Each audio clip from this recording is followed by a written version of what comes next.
नमस्कार पाँच फोड़न with Moumita YouTube channel पक्ष থেকে আপনাদের সকলকে জানাই স্বাগত। আজকে আমাদের যৌথ যে সমগ্র শিক্ষা বাঁচাও মঞ্চটা রয়েছে সেই মঞ্চের শেষে আমরা চলে এসেছি আমাদের কতগুলো আপডেট দেওয়ার জন্য। প্রথম কথা হচ্ছে সমস্ত পার্শ্ব শিক্ষক বা এই এসএসএম যত কর্মীরা আছে সবাই তাদের কর্মবিরতি পালন করতে সাহস পাচ্ছেন না। আমার বক্তব্য মনোরঞ্জনদের কাছে আমার প্রশ্নটা যে দাদা সবাই তো ভয় পাচ্ছে যে যদি কোনো অসুবিধা হয়, কোনো অসুবিধা কি করতে পারে কেউ?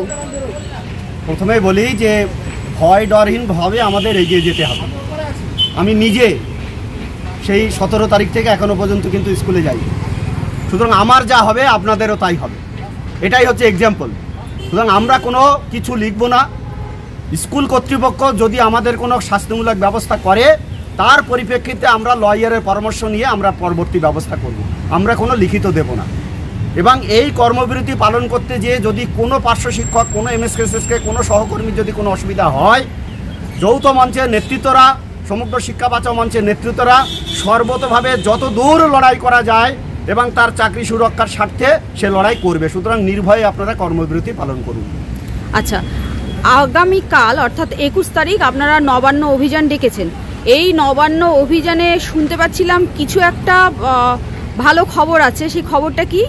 খবর শোনেন, আমরা যখন রাস্তার আন্দোলন করি তখন এই সরকারের ফাইল নড়াচড়া করে, কিছু উচ্ছিষ্ট মানুষজন আছে বলে এটা হচ্ছে ওটা হচ্ছে, কিন্তু অফিসিয়ালি যে খবর যে আমরা আগেও বলেছি ফাইলটা অমিত মিত্রের কাছে আছেন, সেই ফাইলটা এখন অমিত মিত্রের কাছে আছেন। অমিত মিত্র সবে একটু খোঁজখবর নেওয়ার চেষ্টা করেছে, যেটা আনঅফিসিয়ালি। এই হচ্ছে আমাদের আন্দোলনের, এই নামলেই এটা শুনতে পাই।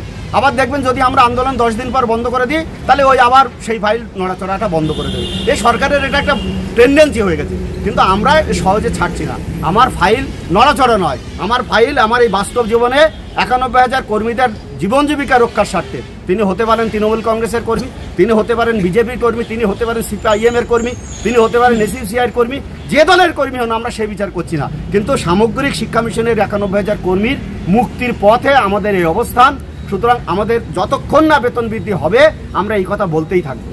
আচ্ছা, লালবাজারের পারমিশন নাকি পাওয়া গেছে, কথাটা কি সত্যি?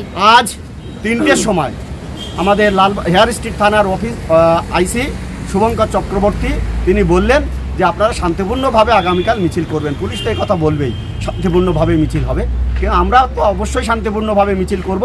সুতরাং পারমিশনের নিয়ে কোনো সমস্যা নেই। আমাদের আশাটা হচ্ছে 12টার মধ্যে মিছিলটা শুরু হবে।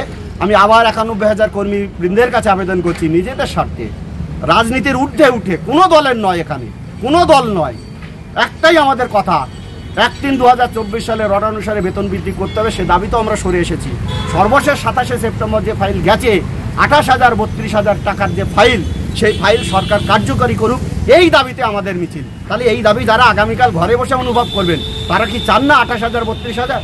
আমি বলবো ঘরে বসে হবে না বন্ধু, আসতে হবে রাস্তায়। রাজপথে এই পরিচয় হতে পারে। রাজপথে যদি আপনি আসেন ভয়ডরহীনভাবে, কিসের ভয়? আমরা তো আছি। ভয় হলে তো আমাদের হবে।